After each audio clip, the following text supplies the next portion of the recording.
ішімдікке жақын? Ішмедік деп айтамын, іштік қой. Сіз кім үшін еңбек етесіз? Сен вообще дұрыс емес екенсің. Жұмыс істеу керек, бала шаға асырау керек, мәселе сол болды ғой. Қазақта қай тойлар қалу керек, қай тойлар керек емес? Юбилей дегенде баяғыда ақын жазушылар, сосын қоғам қайраткерлері тойлайды ғой юбилей. Бәріміз тойлаймыз юбилейді. Біреудің туған күнін кімге керек бар?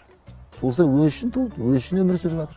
Бара жатырмын ғой, нағыз маңдай береді. Аға, мен сізге қыстан бері хабарластым, бірақ өкінішке қарай ала алмадым. Көрген кезде сұрағым келіп жүрген сұрақ, неге телефон алмайсыз? Аты жоқ телефон алмаймыз. Аты жоқ телефон меңді ашып береді ол. Басқалар ұқсап, біз бірдеңені өндіруіміз керек қой.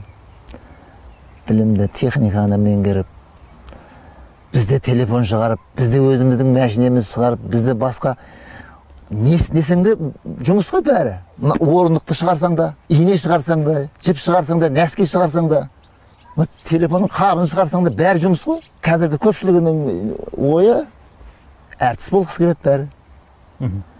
Әртіс біздің елді баға ма, халықты баға ма? Жартысы әртіс болғысы келеді балалардың. Ол өйткені біздің теледидардан күндіз түні әртістен басқа ешкім көрмейді. Олардың жүрген тұрғанын, шай ішкен жерін, қыдырған жерін, алған үйін, соларды көріп өсіп, мен де сондай болсам екен, осындай жағдайым жақсы болса екен деп, әнші болсам сондай болар едім ғой мен де деп армандайды олар енді. Яғни біз әртістерді тым қатты жарнамалап жібердік. Жарнамалап жібердік. Бізге өндіріске көшу керек. Өндіріске көшу керек қой, өндірісті соны дамыту керек қой. Сосын тойшылмыз біз. Жаңағы Қадырымыз айтатын сөз бар ғой. Мерекесі көп елдің берекесі болмайды дейді. Осы көшеде жүрген адамдардың 70% тоймен жүр. Қаншама нелер қиыншылықтарға кездеседі, пәленбай күн жұмысынан қалады. Ал енді шетелдің адамдарын барып көрсең, ол біз сияқты көп тойламайды ғой. Көрсең,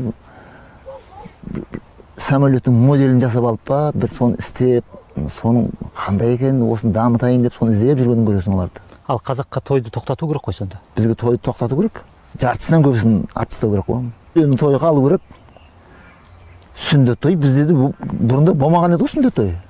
Оны мал сойып, Құран оқытып, ақсақалдардың батасын алса болды емес па? Үйлену тойы енді үйлену тойы.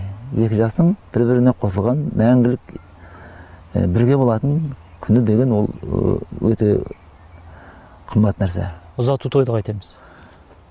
Қыз ұзату ол болады, ол да үйленудің екеуінің біреуі ғой енді. Ол болады. Бесік тойдың не керегі бар?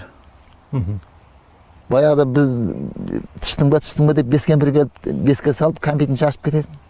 Қазір 200 адам, 250 адам шақырасың.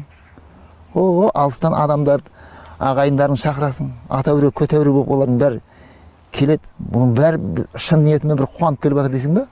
Бәле болды осы да. Өткенде ғана той жасап еді. Жолда неше түрлі бәлеге ұшырайды. Қайтада ішкет, мәшинемен соғысқандар бар, өліп кеткендер бар, қайтыс болып. Сол тойдың несіне кесірінен.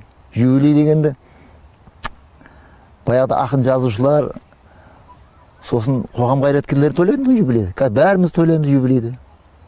Біреудің туған күнін кімге керек бар? Туылса өз үшін туылды, өз үшін өмір сүріп жатыр. Ол да елдің бәрін шақырып, жан-жақтан әуре қылып бәрін шақырады. Кішкентай баланың 1 жасқа толған тойдың не керегі бар? Сондай тойлардың бәрін қысқарту керек қой.